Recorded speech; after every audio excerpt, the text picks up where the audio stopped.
আসসালামু আলাইকুম বন্ধুরা, জাতীয় বিশ্ববিদ্যালয়ের একটি গুরুত্বপূর্ণ আপডেট ভিডিওতে তোমাদের সবাইকে স্বাগত জানাচ্ছি। বন্ধুরা, জাতীয় বিশ্ববিদ্যালয়ের প্রথম মেধা তালিকায় যারা চান্স পেয়েছে তাদের ফর্ম পূরণের কার্যক্রম চলছে। মোট কথা সব ধরনের কার্যক্রমই চলছে। তোমরা দেখতে পাচ্ছ আগামীকাল পর্যন্ত হচ্ছে যারা ফর্ম পূরণ করবে তাদের কাগজপত্র কলেজে গিয়ে জমা দেওয়া লাস্ট ডেট, এবং আগামী পরশু দিন অর্থাৎ 19 তারিখ পর্যন্ত, অর্থাৎ 19 তারিখের মধ্যেই কলেজ কর্তৃপক্ষ যারা ফর্ম জমা দিয়েছে তাদের কাগজপত্র যাচাই বাছাই করে কনফার্ম করে দিবে, অর্থাৎ নিশ্চয়নটা সেরে দিবে। এবং 20 তারিখ থেকে 25 তারিখের মধ্যে কলেজ কর্তৃপক্ষ জাতীয় বিশ্ববিদ্যালয়ে প্রেরণ করে দেবে। এটা তোমার কাজ না, এটা কলেজের কাজ। অর্থাৎ 3 এবং 4 নম্বর পয়েন্টটি মূলত হচ্ছে কলেজের কাজ। যাই হোক বন্ধুরা, প্রথম মেরিট লিস্টে অনেকেই আনফর্চুনেটলি চান্স পাওনি। বন্ধুরা, বেশ কয়েক ধরনের শিক্ষার্থী রয়েছেন যারা দ্বিতীয় মেধা তালিকাও চান্স পাবে না, এবং ভিডিও শেষ প্রান্তে আমরা সম্ভাবনা নিয়েও কথা বলবো যে কাদের সম্ভাবনা রয়েছে। প্রথমত হচ্ছে যাদের জিপিএ কম, স্কোর কম, তাদের দ্বিতীয় মেরিটে সম্ভাবনা খুবই কম থাকবে। দ্বিতীয়ত হচ্ছে যাদের স্কোর কম কিন্তু জিপিএ ভালো ছিল কিন্তু সরকারি কলেজ চয়েস করেছে, তাদেরও একটা সম্ভাবনা কম রয়েছে দ্বিতীয় মেধা তালিকায়। পাশাপাশি যারা স্কোর মোটামুটি পেয়েছে এবং তাদের জিপিও ভালো রয়েছে মোটামুটি, কিন্তু তারা সরকারি কলেজ চয়েস করেছে, পাশাপাশি বিভাগ পরিবর্তনের সাবজেক্টগুলো দিয়েছে, তাদেরও কিন্তু দ্বিতীয় মেধা তালিকায় সম্ভাবনা কম। এখন অনেকেই প্রশ্ন করতে পারো যে বিভাগ পরিবর্তন যদি আমি দিই তাহলে সম্ভাবনা কম কেন? কারণ আমার স্কোর তো ভালো, আমার জিপিএ ভালো, তাহলে সম্ভাবনা কম থাকবে কেন? কারণ যখন তুমি যেই বিভাগের শিক্ষার্থী, তুমি যদি অন্য বিভাগের সাবজেক্টগুলোকে আগে দাও, সেই সাবজেক্টগুলো কিন্তু সবগুলো তোমার জন্য না, বিভিন্ন অন্যান্য গ্রুপের জন্যও কিন্তু প্রযোজ্য। অর্থাৎ যখন তুমি বিভাগ পরিবর্তন করতে যাবে, বিভাগ পরিবর্তনের সব সাবজেক্টগুলো বিভিন্ন ভাগে ভাগ করা আছে, অর্থাৎ কোটা রয়েছে।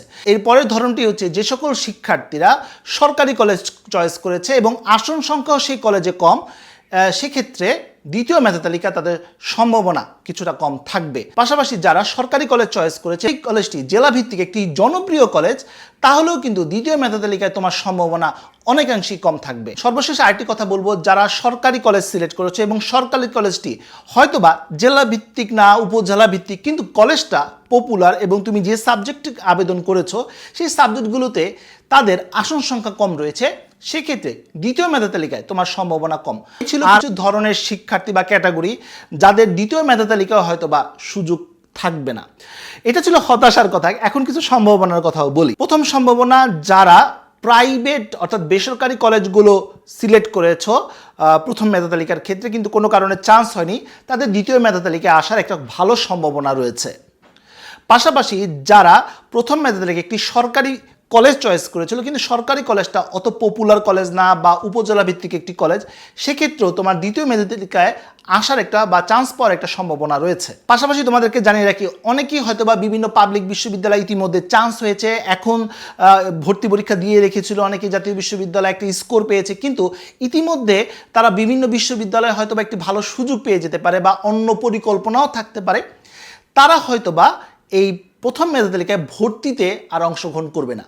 সেক্ষেত্রে দ্বিতীয় মেধা তালিকায় বেশ কিছু আসন ফাঁকা থাকবে বা ফাঁকা হবে, তো সেক্ষেত্রে কিন্তু অনেকেরই সম্ভাবনা থাকবে।